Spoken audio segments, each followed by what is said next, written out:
Alright, so we know some of our favorite cartoon dads, right? Yeah. From Richard Watterson to Ned Flanders. We got all types of dads being shown nowadays. But in today's video, we're gonna be going over a very specific type of dad in particular. Deadbeats. Now, upon looking up the definition of a deadbeat, see it's a purgatory term. How the fuck do you say that?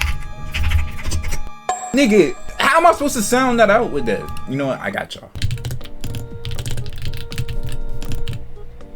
A dad who decided to say, fuck this kid either when the baby was born or just straight up left LMAO. Nah, but in today's video, man, we're gonna be ranking the top deadbeat dads. And you know, to determine the intensity of the deadbeats, because there's levels to this shit here. Like, I'm not gonna lie. We're gonna put them on a point system throughout. So, you know, shit like absence, that's too easy, bro. That won't even make it past the C tier. But putting the family in generational debt, or maybe on the verge of brutally taking out your own son, now that's some sick shit right there. I'm not gonna.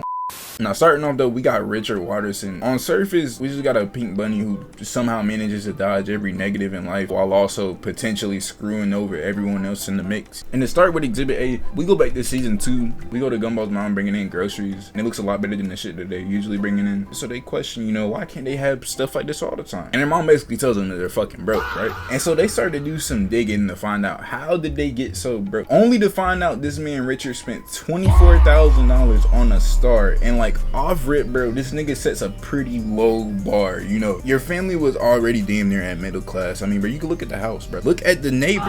So for you to put this much of investment onto a fucking star, like, I mean, this shit is up there with like Logan Paul fucking Pokemon cards. Might be even worse. Looking into the more emotional times and whenever he's actually trying to be a father, this nigga is no better, bro. Bro randomly woke up one day and decided to replace all the sugar in the house with salt just to prank his own sons. Whenever they retaliated back with a bottle of ketchup. Hey Dad, does this ketchup look funny to you? I'll check. But afterwards, don't forget to tell me that prank you were talking about. Look okay to me. This only led to Richard slowly losing his sanity to a breaking point, literally. Maybe we should just go outside again. Okay, let's prepare to get wet. You know, for that, I think we're gonna put my boy Richard at A, bro. You're putting your family in generational debt, and then just being a shitty dad on top of that, you know. Starting off pretty strong. Now, on to Stan Smith, you know, part-time CIA agent, part-time father. You know, what could possibly go wrong? How about this nigga bullying his own son and then threatening to kill him if he tells him? Yeah, so this nigga Stan noticed that Steve was very passive to the point of avoiding confrontations completely. French bread pizza, my favorite! Come on, Steve, do something! Oh, don't start crying. Why are you pulling out your cell phone? Who are you calling? Daddy! Pick me up, I'm sick! Stan had enough of this shit and started secretly bullying this nigga Steve in an attempt to toughen him up. Out here, I'm not your dad. What are you talking about? You're a wimp and you need a bully to toughen you up. Well, now you got one. And this shit won't just some like mama joke. Bro genuinely started putting hands on Steve to the point bro dressed up as a grandmother.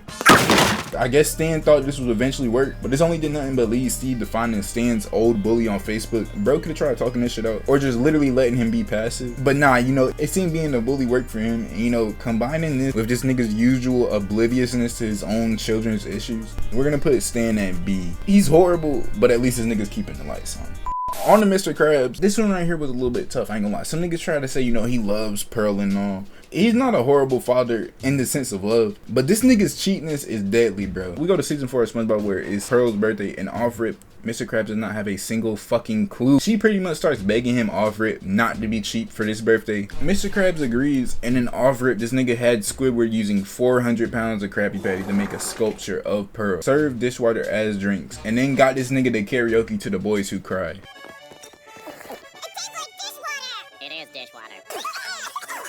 You think that boys who cry, right? Oh, even better, sweetie. Hit it. Hello, lady. This wasn't the end of the mayhem either. This nigga was out here serving frosting on a cardboard.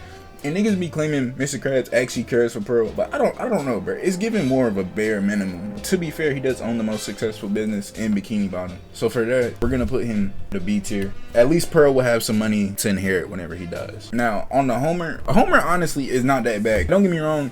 Bro is pretty much just an alcoholic and has like a serious problem with choking out his own son. But this nigga's keeping the lights on. And to be honest, like I feel like he's too much of a bot to do anything else. We're gonna put him at a D tier, you know. On the Omni-Man, this shit is a no-brainer. And I know there's gonna be some people like, oh, but he raised Mark. This nigga faked it till he was 18, bro. To be fair, Mark did manage to stop Omni-Man from taking over the earth. But if it wasn't for Mark hitting him where it hurts mentally, everyone would have been cooked, nigga. There would have been no story to tell. But with all that being said, Nolan is trying to better himself right now as far as the TV adaptation goes. I'm putting him at a B. Nah, I'm putting him at an A tier. Fuck that, nah. Just because of the simple reason. If Mark didn't say anything, Earth would have been cooked. I forgot to add him into the mix, but now we're on the Finn's dad, and I'm not gonna front like I know a lot about Adventure Time, because I don't. But this man was such a shitty ass dad to Finn. I had to put him in here. Like, this man was a deadbeat for most of Finn's life with little to no explanation. And you know, for that, I think we're just gonna give him a B tier. Now, Toji fucking Fushiguro. Off rip, I'm gonna say spoilers, but man, Toji fucking Fushiguro, how do I tell you, you gave birth to such a problem child and you don't even know it? We're not here for Making Me right now. Making Me didn't even know that Toji was his dad, but that doesn't make it any better for this nigga. Like, to start off, bro disappeared for all of his life up until the Shibuya incident, and when he finally did see his son, he didn't even tell him.